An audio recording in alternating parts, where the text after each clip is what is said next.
So you see, all I'm trying to say is that the basic common sense about the nature of the world that is influencing most people in the United States today, the fully automatic model, is simply a myth. If you want to say that the idea of God the Father with his white beard on a golden throne is a myth, in the bad sense of the word myth, so is this other one. It's just as phony and has just as little to support it as being the true state of affairs. Why? Let's get this clear. If there is any such thing at all as intelligence and love and beauty, well, you found it in other people. In other words, it exists in us as human beings. And as I said, if it is there in us, it is symptomatic of the scheme of things. We are as symptomatic of the scheme of things as the apples are symptomatic of the apple tree or the rose of the rose bush.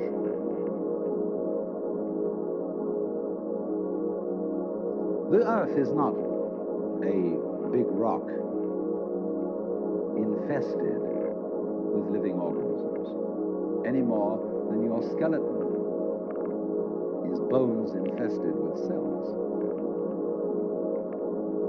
The earth is geological, yes, but this geological entity grows people. And our existence on the earth is a symptom of the solar system and its balances, as much as the solar system in turn is a symptom of our galaxy, and our galaxy in its turn is a symptom of the whole company of galaxies. Goodness only knows what that's in. But you see, when as a scientist you describe the behavior of a living organism, you try to say what a person does. It's the only way in which you can describe what a person is. Describe what they do. Then you find out that in making this description, you cannot confine yourself to what happens inside the skin. In other words, you can't talk about a person walking unless you start describing the floor. Because when I walk, I don't just dangle my legs in empty space. I move in relationship to a room. And so in order to describe what I'm doing when I'm walking, I have to describe the room. I have to describe the territory. So in describing my talking at the moment, I can't describe this just as a thing in itself, because I'm talking to you.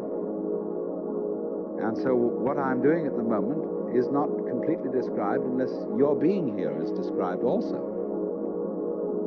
So if that is necessary, if in other words, in order to describe my behavior, I have to describe your behavior and the behavior of the environment, it means that we've really got one system of behavior. That what I am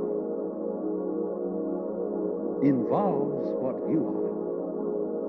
I don't know who I am unless I know who you are. And you don't know who you are unless you know who I am.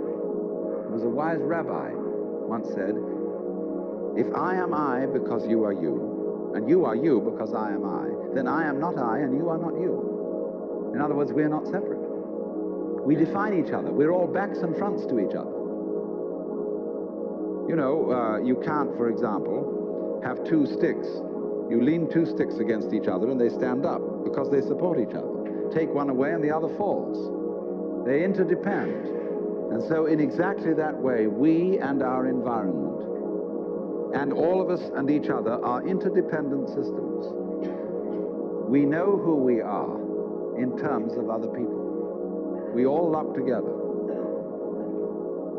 And this is, again and again, the serious scientific description of how things happen. And any good scientist knows, therefore, that what you call the external world is as much you as your own body.